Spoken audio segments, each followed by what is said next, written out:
Bienvenue dans ce nouveau chapitre où on va parler d'un réseau social hyper important dans la plupart de vos stratégies que vous allez pouvoir mettre en place.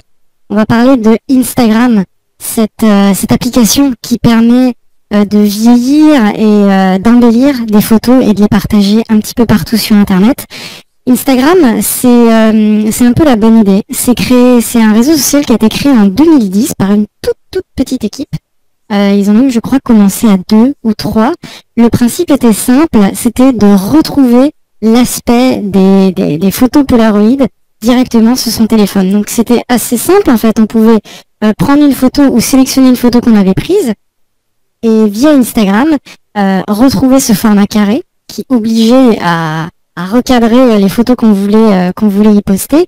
Et Instagram a proposé en fait de base des filtres très bien faits. Et c'est ça qui les a permis de bien démarrer et de trouver rapidement des utilisateurs. Les filtres étaient super bien faits. C'est-à-dire qu'on prenait une photo, on appliquait un des filtres et on avait des photos beaucoup plus belles ou beaucoup plus. On devenait un expert Photoshop sans Photoshop, rien qu'avec quelques filtres qui étaient juste très bien conçus et qui permettaient vraiment de modifier les photos et de leur donner beaucoup plus de tenue, de profondeur ou de luminosité. Et à partir de là, il y a eu une propagation de cette application sur l'App Store et sur les iPhones. Et ça leur a permis de gagner beaucoup d'utilisateurs qui retrouvaient le plaisir de l'ancien mais dans un format nouveau. Et Instagram a toujours permis de poster sa photo sur Instagram, mais aussi de la publier ailleurs, sur Twitter et sur Facebook et sur d'autres réseaux sociaux. Ce qui fait que c'était plus qu'un réseau social, c'était un créateur de contenu. On prenait une photo, on la passait sur Instagram et on pouvait l'envoyer sur les autres réseaux où on était et générer du contenu, montrer sa vie et d'une certaine manière montrer les bons moments de sa vie et en plus qu'on a embelli grâce à des filtres et une simplicité de fonctionnement qui est vraiment hyper simple. Prendre une photo, appliquer un filtre, mettre un commentaire, sélectionner où on veut poster sa photo autre que sur Instagram et l'envoyer. Voilà. Ce qui leur a permis 2 ans plus tard de se faire racheter beaucoup d'argent par Facebook qui était très intéressé de faire grossir sa masse d'utilisateurs et de capter les utilisateurs d'Instagram dans son monde merveilleux.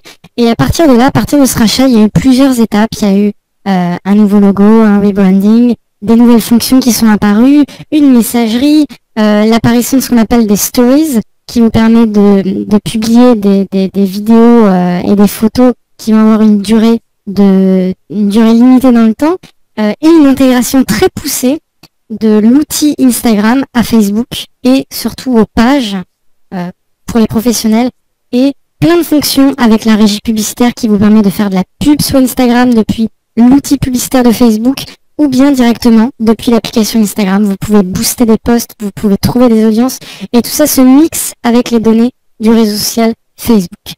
Voilà. Donc c'est vraiment devenu un réseau social basé sur l'image.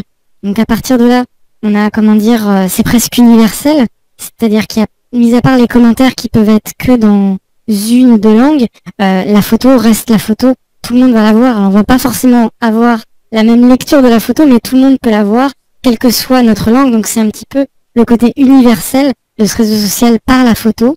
C'est un générateur de contenu, parce qu'on crée du contenu sur Instagram qui se retrouve sur Facebook ou sur notre page Facebook professionnelle et sur Twitter ainsi que d'autres réseaux sociaux. Et il est parfaitement intégré dans la régie publicitaire, ce qui fait qu'on peut très facilement faire des campagnes et même être amené à faire des campagnes uniquement sur Instagram de manière visuelle ou vidéo pour toucher certains utilisateurs et les amener rapidement à acheter ou à découvrir de nouveaux produits. Voilà. Donc j'apprécie beaucoup Instagram personnellement et professionnellement parce que forcément c'est de l'image, c'est du visuel, on peut vraiment faire de très belles choses avec quand on le gère bien. Et c'est ce qu'on va voir ensemble tout de suite. Je vais vous montrer, si vous ne l'avez pas déjà fait, comment créer un compte sur Instagram, comment le configurer et surtout comment faire comprendre à Instagram que vous avez un compte professionnel et que vous voulez avoir accès à toutes les statistiques de vues, de profils, etc. directement depuis l'application. On va voir comment s'inscrire si vous ne l'avez pas fait, comment s'inscrire, comment configurer votre compte. et le passer en mode professionnel. Là, vous voyez en temps réel ce que je vois sur mon téléphone portable, donc ça va être bien pratique pour vous montrer. La première des choses, forcément, c'est d'aller chercher Instagram sur l'App Store. Donc là, je pense que vous savez faire. Vous allez sur l'App Store, vous faites rechercher et vous allez nous trouver Instagram. Voilà, vous tapez les premières lettres et vous allez trouver Instagram. Vous l'installez, l'application est gratuite. Une fois que vous l'avez installée, eh bien, on va la lancer. Voilà. Et on arrive sur ce petit panneau.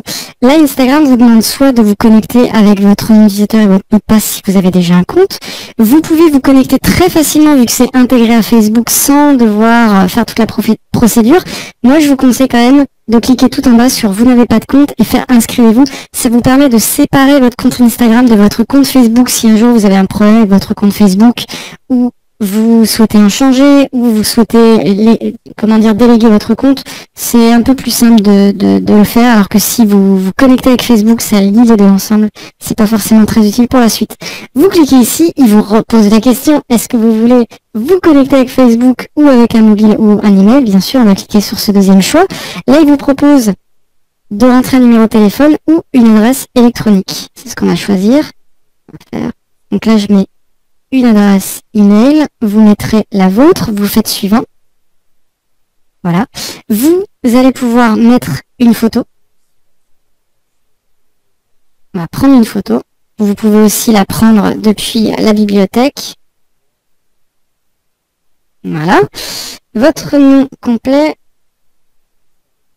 On va essayer de ne pas faire de faute. Vous choisissez un mot de passe. On va pouvoir choisir un nom d'utilisateur. Donc là, vous mettez votre nom, le nom de votre marque, ce que vous voulez. Donc moi, j'ai déjà un compte sur Instagram. Donc du coup, je vais, comme sur Twitter, mettre Mathieu Blanco 2. Il me valide que c'est déjà pris. Je fais suivant. Voilà. On peut désormais, une fois qu'on a créé notre compte de manière séparée, le connecter à Facebook. C'est ce que je vous recommande de faire. Vous cliquez sur le bouton et vous allez valider les étapes. Tout simplement pour que votre compte Instagram soit lié à votre compte Facebook. Ou alors, vous ignorez, mais je vous recommande de le faire. Il peut aller fouiller vos, il peut aller fouiller vos contacts et voir si d'autres personnes de votre carnet d'adresse sont sur Instagram pour plus facilement vous connecter à eux. Vous pouvez le faire simplement en cliquant sur rechercher dans les contacts ou ignorer. Voilà. Là, il vous propose de base des gens très populaires à suivre, que ce soit des stars, de la chanson, des marques ou ce genre de choses. En fonction, soit vous savez qui vous voulez suivre, soit vous pouvez déjà faire votre petit, votre petite liste de gens que vous avez envie de suivre pour agrémenter votre flux. Par exemple, allez, on va suivre National Geographic, The Ellen Show, pourquoi pas. Il n'y a pas forcément des choses très intéressantes ou en rapport avec votre marque ou avec ce que vous aimez. C'est pour ça qu'au début, c'est bien de le connecter à Facebook ou d'aller chercher dans les contacts si vous avez des gens qui sont déjà sur Instagram, ça va vous permettre déjà d'avoir un flux de photos. Donc là, on a suivi National Geographic, la marque Nike ou Nike, The Ellen Show qui fait des trucs drôles. Voilà, donc déjà on peut se balader et voir ce qu'ils ont posté dernièrement. Ils ont posté pas mal de choses, ce qui nous permet déjà, et on voit là sur une photo, ils ont 154 000 j'aime, c'est plutôt pas mal. Voilà, donc là on est dans Instagram, on a créé notre compte, on navigue déjà parmi les personnes qu'on suit. On va aller sur le quatrième, 1, 2, 3, le cinquième petit icône, on va voir notre profil. Notre profil, on voit qu'on a notre photo de profil, qu'on n'a pas de photo, qu'on n'a pas publié de photo, et tout en haut à gauche, vous avez cette petite roue crantée. Vous pouvez cliquer dessus, et c'est là où vous allez retrouver toutes les fonctions d'Instagram, tout simplement. C'est là où vous allez pouvoir vous connecter à votre compte Facebook ou à y retrouver des contacts si vous ne l'avez pas fait lors de l'inscription, vous pouvez le faire maintenant. Vous allez pouvoir modifier votre profil. Donc là, vous allez mettre votre nom qui apparaît sur Instagram, votre nom d'utilisateur. Vous pouvez mettre l'adresse de votre site internet ou rediriger vers votre compte Twitter pour que chacun des réseaux renvoie l'un à l'autre et ainsi vous faire gagner en popularité un peu partout. Vous pouvez mettre une biographie où là, vous pouvez mettre ce que vous faites. Un peu comme sur cours en ligne. Un peu comme sur Twitter, on va utiliser des mots-clés. Cours en ligne, MOOC, Udemy. Voilà. Vous pouvez modifier votre email, rajouter votre numéro de téléphone et un sexe, masculin ou féminin, si c'est un compte personnel. Si c'est un compte de société, vous laissez non spécifié. Vous faites terminer, voilà. Ensuite, vous avez les petites publications, les petites options classiques comme changer son mot de passe, les publications que vous allez aimer. Donc là, on va voir qu'on peut mettre des cœurs sur les publications qu'on aime et qu'on trouve drôles ou pas. Voilà, on va mettre ça. Et on va pouvoir les retrouver ici. Voilà, toutes les publications qu'on a aimées vont pouvoir apparaître. Les utilisateurs qu'on a bloqués, comme sur Twitter ou Facebook, s'il y a des gens qui sont ennuyeux ou qui cherchent à vous nuire, vous pouvez les bloquer. Et on a le fameux passer au profil professionnel. On clique dessus. Voilà. Et il suffit de suivre le petit assistant.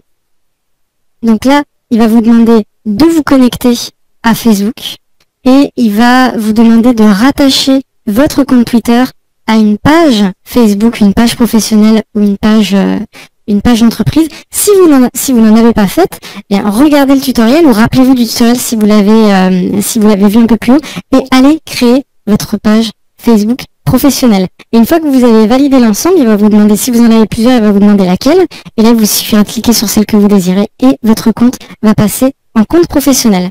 Voilà. Ensuite, c'est la langue, les paramètres de notification quand on va vous envoyer des messages ou ce genre de choses que vous pouvez régler, les commentaires. Si vous voulez mettre des mots-clés qui vont automatiquement masquer les commentaires, si vous avez une marque et que vous avez une liste de mots interdits, ce genre de choses, vous pouvez les mettre directement. Et ensuite, ce sont les trucs comme la publicité, leur blog, etc. Donc voilà les options. Voilà comment vous inscrire, comment rapidement compléter votre profil de la même manière que sur Twitter, comment vous connecter à votre page Facebook et comment l'activer en compte professionnel.